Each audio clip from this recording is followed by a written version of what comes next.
ओम नमः शिवाय, ओम नमः शिवाय। शिव हरि बच्चों। राधे राधे, राधे राधे बच्चों। श्री मद् भागवत सार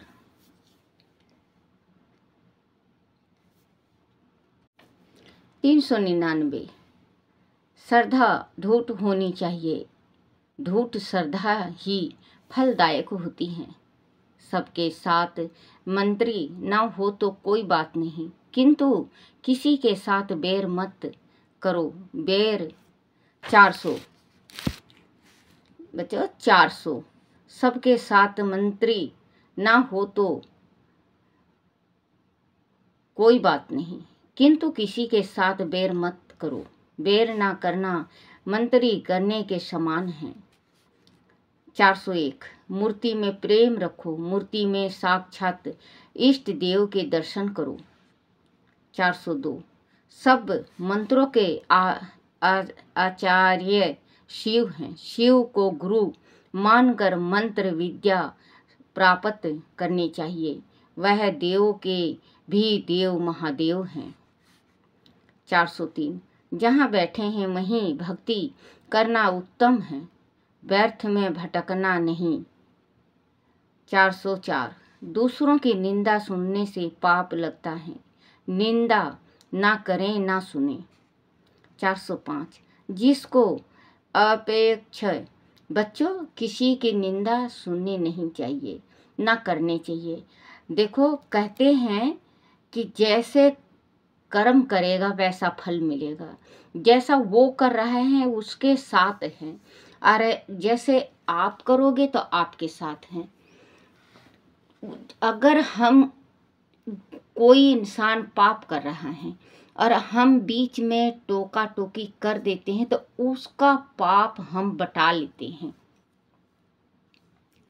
उसका पाप बटा लेते हैं। राजा विक्रमाजीत थे, एक कहानी याद आ गया। राजा विक्रमाजीत थे, बहुत दानी थे, बहुत ही ज़्यादा दानी थे, बहुत दान किया करते। उनके जैसे दानी संसार में कोई था ही नहीं। जब वो एक दफ़े कहने लगे, क्योंकि उनको सारे दान धर्म का मतलब इतना किए थे कि वो स्वर्ग तक चले जाते थे, तो वो बोले अपने जो साथ होते हैं वजीर से कि चलो आज हम घूम के आते हैं, स्वर्ग लोक को जाते हैं, क्या क्या दान किया मैंने, क्या क्या मैंने पाप किया। राजा विक्रमाजीत जिस टाइम गए तो देखे ये किसने खुदाया, बोले बावड़ी ये कुआं है, ये विक्रमाजीत के हैं, ये तालाब है, ये विक्रमाजीत के हैं। ये उनके दिल में अभिमान आता गया, उनके दिल में अभिमान आता गया। बोले कि मैं तो पाप किया ही नहीं, ये भी मैंने किया दान, ये भी मैंने किया दान, ये भी मैंने किया दान। वो सोचते गए, अंदर सोचते गए, बाहर मुस्कुराते गए, हाथ जोड़ते गए, लेकिन अंदर उनके दिल में अभिमान होता गया कि ये मैंने इतना दान पुण्य करा है। सारा देख दुखा के आए, आते हुए कहने लगे, बोले देखो मैंने कितना दान किया। बोले हाँ बहुत दान किया। कुछ दिन नीचे अभिमान के साथ दान करते रहे, उससे भी ज़्यादा दान करते रहे, लेकिन उनके दिल में अभिमान था कि मैं दानी हूँ। फिर एक दिन वजीर से कहने लगे, बोले चलो कुछ दिन 4-5 साल मैंने और दान किया है और देख आते हैं कितना विष्णु लोक तक पहुँचे हैं कि नहीं, क्योंकि विष्णु लोक तक नहीं दान पहुँचा था। फिर गए तो गए ऊपर, जो तालाब था तालाब का पानी बिल्कुल सूखा हुआ, नदी का पानी सूखा हुआ, तालाब में कीड़े पड़े हुए हैं, कि कुआं में कीड़े पड़े हुए हैं। जो हरी हरी दूब थी जिस टाइम राजा विक्रमाजीत पिछले दफ़े देखने आए थे, तो अब की बिल्कुल वो सूख गया है। जो पेड़ पौधे लगाए थे वो बिल्कुल सूख के पत्ते झड़ के गिर गए हैं, क्योंकि किसी ने कहा है ना कि अभिमान का खेती हमेशा सुखी रहती है। तो अभिमान कभी करने नहीं सही है, क्योंकि उसकी खेती चाहे कितना भी दान कर दे उसका खेत कभी हरा नहीं होता। तो वजीर से कहने लगे, बोले ये क्यों सूख गया? ये मैंने तो जब पिछले दफ़े आए थे हम तो बहुत हरा भरा था, सब कुछ था। बोले राजा साहब वो मुझे तो मालूम नहीं। बोले चलो, आधे ही रास्ते में बोले मेरा मन घबरा रहा है, चलो। बोले राजा साहब ये क्या हो गया, आपके पूरा फेस काला हो गया? बोले हाँ काला हो गया। बोले हाँ। बोले क्यों? बोले वो तो मुझे मालूम नहीं क्यों हो गया। अब चलता गया, नीचे आए तो उदास हो गए तो एक ऋषि आया भिक्षा लेने के वास्ते। कहने लगा, बोले राजा तूने दान बहुत किया, धर्म बहुत किया, भला बहुत किया, बेटियों की शादी बहुत की आपने, लेकिन आप जिस टाइम पिछले दफ़े देखने गए तो आपके मन में गरुड़ क्यों? गरुड़ तो आना नहीं चाहिए था आपके दिल में, गरुड़ क्यों आया? बोले नाथ मुझे भगवान मुझे माफ़ कर दो गुरुदेव, मैं कैसे करूं? और मैं तो मुंह दिखाने के काबिल भी नहीं हूँ, मैं तो बाहर भी नहीं जा सकता। अपना मुंह दिखाए, शरीर दिखाए, पूरा काला काला चितकबरा, कहीं सफ़ेद कहीं काला, पूरा शरीर में। बोले ये तो पाप और अभिमान हो गया है, उखड़ के आया है आपके शरीर में। बोले फिर? बोले इसका पश्चाताप करना है। बच्चों मेरा जवान नहीं पलटता, पश्चाताप करना है इसका। बोले वो कैसे करूं? बोले करना क्या है, जैसे कि एक तांसला लो, तांसले में आप विष्टा लो और अपने सिर पे लेके पूरे गांव में घूमो। गांव में घूमोगे तो जो जो कुछ कोई कहेगा आपका ये कालसपन उतरता जाएगा और जो आप ऊपर दान किए हो वो हरे होते जाएंगे। विक्रमादित्य ने सुबह उठा और तांसला भरा विष्टा का और अपने सिर पे वो करके, कोई नहीं, फटा वस्त्र और विष्टा का सिर पे तांसला और चारों तरफ घूम रहा है। दुनिया कह रही है देखो विक्रमादित्य कितना पागल है, राजा होके गंद उठा रहा है। तो कोई कहता, बोले मूर्ख है, इसके दिल में अभिमान हो गया था, इतना दान किया, इतना पुण्य किया। मतलब चलते गए, बोलते गए, उसका कालसपन खत्म होता गया और ऊपर की हरियाली बढ़ती गई। कुआं जो जल से नदी सूख गई थी, नदी में जल बहने लगा। जो तालाब में कीड़े पड़े थे उस तालाब का पानी स्वस्थ हो गया, कुआं का पानी स्वस्थ हो गया, हरे हरे पेड़ हो गए, हरे हरे दूब हो गए उसके, और उसका शरीर चितकबरा से बिल्कुल जैसे पहले था गोर बरण का वैसे होता गया। उसका रह गया सिर्फ माथे में एक टीका, तो टीका रह गया। तो जिस टाइम जाने लगा तो दो बुढ़िया बातें करने लगी, कहने लगी, बोले हरिश्चंद्र ये राजा विक्रमादित्य को देखो क्या कर रहे हैं। दूसरा बुढ़िया कहने लगी, बोले बेबे चाहे कुछ भी करे, आपा तो पाप के भागी बंदे को नहीं, क्योंकि जो इसके जो मतलब राजा ने जिसा सुथरा लगा वो काम करे हैं, जैसी करनी वैसी भरनी। उसका एक माथे का तिलक रह गया कालस का, क्योंकि उस बुढ़िया ने जवाब मांगा, उस बुढ़िया ने कहा जैसा जो करेगा वो वैसा भुगतेगा, तो उसको दोष नहीं लगा और उसके माथे में रह गया। आई ऋषि ने कहा, बोले कि सारा शरीर तो ठीक हो गया माथे का। ऋषि ने ध्यान किया, बोलो हो बुढ़िया पुजेरिन है, पूजा करती हैं, वो शिव भक्त हैं, इसी वजह से ही इसका माथे में रह गया। फिर उसने कहा कि कभी भी अपने जीवन में तुम अभिमान मत करना। तो राजा विक्रमादित्य ने अभिमान करना छोड़ा, जब तक जीवन था उसका, जब तक जीवन रहा, जब तक दान पुण्य में खूब दान पुण्य किया। 104 दूसरों की निंदा सुनने से पाप लगता है, निंदा ना करें ना सुने। सॉरी बच्चों, 405 जिसको उपेक्षा बहुत कम है वही विशेष उद्धार बन सकता है। उपेक्ष का मतलब जिसको उपेक्ष किसी के साथ होना चाहिए, जैसे मतलब माँ के साथ ज़्यादा उपेक्ष होती है, भाई के साथ, बहन के साथ, पिता के साथ, कि ये मेरा जीवन भर कर देगा। उपेक्ष बहुत कम है वही विशेष उदर बन सकता है। 406 याचक को ना देना मृत्यु समान है। भगवान है कि याचक आता है। बच्चों, किसी के घर याचक उसको कहते हैं जो भीख मांगने कोई आता है। जो भीख मांगने आए तो बच्चों थोड़ा सा आटा या 2 रोटी जरूर दो। पैसा बिल्कुल मत देना, पैसा तो बिल्कुल भूल के भी मत देना। पैसा का दान नहीं होता, रोटी का दान होता है सबसे ज़्यादा, या आटे का।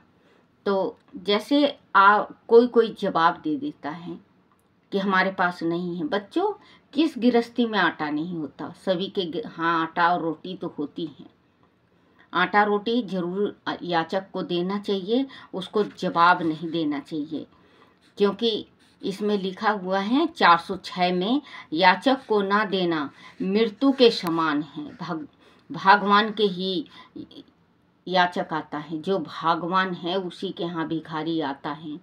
भीख मांगने वाला एक दफ़े कोई भगवान से शिकायत लगा रहा था, कहे भगवान मांगने से पहले मैं 100 बार सोचा और 100 बार रोया और 100 बार मरा, तो मैं उसके यहाँ पैसे मांगने या कुछ चीज़ मांगने में उसके घर गया उधारी लेने, और मेरे से पहले वो मर गया जिसने मना कर दिया। किसी को आस बंधा के निराश बिल्कुल मत करना बच्चों, वो दगा है। अगर आप किसी को कह दिए कि हाँ मैं ये काम कर दूंगा, मैं इसमें पढ़ के भी सुनाऊंगी आगे गर्भ गीता में सारा पढ़ के भी बताऊंगी आपको। क्योंकि किसी को भी अगर आप हाँ कह के मना कर देते हो तो बच्चों वो बहुत बड़ा गद्दार होता है। कभी भी किसी को उसी टाइम उसी वक्त आप जवाब दे दो कि मेरे से भैया ये काम नहीं हो सकेगा, आप और कहीं देख लो। आप ये मत कहा करो कि हाँ मैं कर दूंगा, और कार्य आन पड़े और आप जवाब दे दो तो उसका बच्चों बहुत ज़्यादा, ना तो वो इधर का रहता है ना वो इधर का रहता है, उसका कार्य बिगड़ जाता है। तो वो आत्मा से भी श्राप देता है, जबान से भी और रूंग से भी। 3 श्राप लगते हैं आपको। कभी भी किसी को आश मत दो। अगर मान लो कोई ब्राह्मण आपसे कहता है, मान लो आपका कोई गुरु है या पुरोहित है, वो आपको फरमाइश करता है या कि गौ दान दे दो, हमारे यहाँ छोटे बच्चे हैं दूध के वास्ते, आपका अगर श्रद्धा है तो आप कहो हाँ मैं दे दूंगा। और बच्चों हाँ करने के 7 दिन बाद ही 7वां दिन गौ दान जरूर कर देना चाहिए। और अगर आप कह दिए कि हाँ मैं दे दूंगा, दूसरे जगह वो नहीं मांगा, वो ये सोच रहा है कि हाँ गौ फलाना मुझे देगा, और जिस टाइम आपके पास लेने जाता है आप कहते हो कि नहीं ब्राह्मण अभी पंडित जी कहाँ हैं हमारे पास, अभी जब होगा कभी देंगे। तो कभी उसी टाइम कह दो कि पंडित जी जब होगा हमारे पास हम जरूर गौ दान देंगे, आप और किसी के पास पूछ लो, तो पाप नहीं पड़ता। याचक आता है प्रतिकार ही शक्ति होते हुए भी, प्रतिकार की शक्ति होते हुए भी जो सहन करता है वही धन है। निंदा सहन करोगे। 400 बच्चों सॉरी माफ कर देना, एक गिनती भूल जाती हूँ मैं। 407 प्रतिकार की शक्ति होते हुए भी जो सहन करता है वही धन है। निंदा सहन करोगे तो निश्चित आगे ही बढ़ोगे। सहनशील भी बनना चाहिए। 408 जो व्यक्ति अनुपस्थित है उसके दोषों की चर्चा करना निंदा है। जो जैसे कि आजकल ज़माना चल गया है, बहुत ज़्यादा ज़माना चल गया है, सास बहू ननद जेठानी देवरानी सारे किसी की शादी में जाते हैं, सब अलग अलग हो जाएंगी, सारे पूरे अलग अलग हो जाएंगी। उस सास का बहू, बहू का सास, ननंद का भाभी, भाभी की ननंद, ऐसे दुनिया को पार्टी मनाने जाएंगी, लेकिन अपनी गृहस्थी की एक शब्द का सौ शब्द बना के अपने घर की इज्जत खुद उड़ा डालती हैं। जब अगर कुछ अच्छा ना लगे, आपकी सास का बोला हुआ कुछ अच्छा ना लगे, तो आप बहू हैं, आप मीठा बोल के उनसे ये कह सकते हो कि माँ मुझे ये अच्छा नहीं लगता, आप इसमें थोड़ा सा कंट्रोल करो। अगर बहू बोलती है तो आप बोलो बेटा ये चीज़ अच्छी नहीं लगती, गृहस्थी में ये चीज़ नहीं होनी चाहिए। अगर ननंद कहती है तो ननंद को सास समझाए कि बेटा कल तुझे भी दूसरे घर जाना है, तेरी भाभी दूसरे घर से आई है तो वो भी हमारी बेटी है, तू सहेली बन के रह। और अगर पति से ननंद की चुगली, बहन का चुगली होता है तो पति को, औरत को समझाना चाहिए कि देखो ज़्यादा से ज़्यादा कितना 2-4 साल और रहेगी, ससुराल चली जाएगी, तू ही खूब रोएगी। देख भाभी के मन में कितना तरस आएगा कि देखो मेरे पति को कितना विश्वास है। गृहस्थी को चलाना खुद के हाथ में होता है। अब हम कोई कुछ बोल रहा है, वो अपने घर में नहीं निकाल के, अपने घर में सलाह नहीं करके हम कहीं जाके हम एक बात होता है तो उसका 10 बात बना के जोड़ के और बता के वो करके सारे सुनेंगे और सब अपने उस टाइम सुनते हैं, सब बहुत मज़ा ले लेके सुनते हैं। आहा आज पड़ोसी के यहाँ लड़ाई हुआ है, बाद में वही उड़ाते हैं आप लोगों का।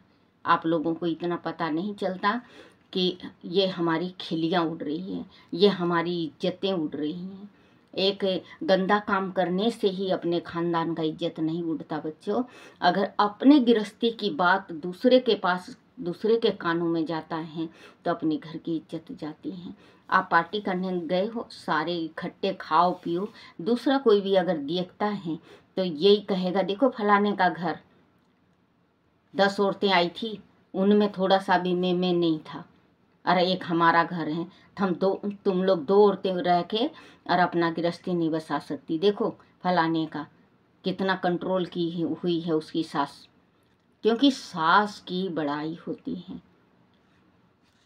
अगर आप छोटी छोटी बातों में, अगर बहुत कहते छोटी सी बात तलाक के तगार तक ले आती है, वही छोटी सी बात अगर आपस में मियाँ बीवी बैठ के समझाओ, सलाह कर लो तो वो लड़ाई फैलेगी नहीं, वो लड़ाई बिल्कुल ख़त्म हो जाती है। ये जो एक भ्रम और शक, ये इंसान को थोथा बना देता है, खोखला। क्योंकि अगर आपको अच्छा नहीं लगता अपने पति का तो आप डायरेक्टली बात करो कि मुझे ये अच्छा नहीं लगता, और अगर स्त्री का नहीं लगता तो पति कहे कि मुझे ये अच्छे नहीं लगते, आप ये ना करा करो। तो देखो आपके घर में कितना सुख शांति होगा, लड़ाई नहीं होगा। लड़ाई का तो खुद ही इंसान जड़ होता है।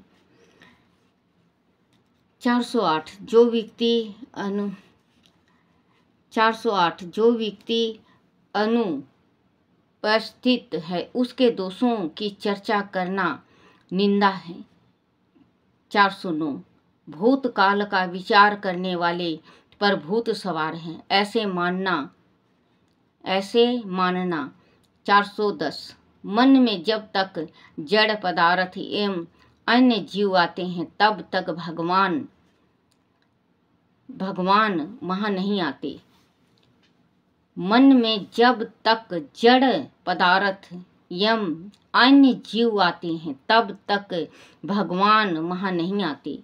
अधिक भटकने वाले का मन और बुद्धि बहुत भटकते हैं। मन को शीतल करके भटकने वाले का मन और बुद्धि बहुत भटकते हैं। मन को शीतल करके भगवान के स्वरूप में मन लगाओ। 411 जिस दिन घर में झगड़ा हो जाए उस दिन घर से बाहर नहीं जाना चाहिए। बच्चों, जिस दिन अपने झगड़ा हो गया, कर लिया आपने, मियाँ बीबी ने कर लिया, पिता के साथ हो गया या माँ के साथ हो गया, थोड़ा मोड़ा कहा सुना हो गया, हला में तो होना नहीं चाहिए, माँ और बाप के साथ पति पत्नी में हो गया, तो घर को छोड़ के बाहर नहीं जाना चाहिए। क्योंकि घर को अगर छोड़ के बाहर चले गए और फिर घर में वापसी आए आप, तो अपने साथ दुख को साथ लेके आए हो, दलिद्दर को साथ लेके आए हो। जिस दिन 411 जिस दिन घर में झगड़ा हो जाए उस दिन घर से बाहर नहीं जाना। घर छोड़ने पर बाहर भी सुख नहीं मिलता। गृहस्थल धर्म श्रेष्ठ है, क्योंकि अगर आप लड़के जाओगे तो बाहर भी आपको सुख नहीं पाओगे। जो गृहस्थल जीवन है वो सबसे बड़ा सुख है। 412 मन विकार करने वान कोई भी चित्र पर नहीं रखना चाहिए। जो बोलो श्री कृष्ण भगवान की जय। श्री कृष्ण गोविंद हरे मुरारी, हे नाथ नारायण वासुदेवाय, हे नाथ नारायण वासुदेवाय, हे नाथ नारायण वासुदेवाय। बोलो श्री कृष्ण भगवान की जय हो। अपने अपने माता पिता की जय, अपने अपने गुरुदेव महाराज की जय हो।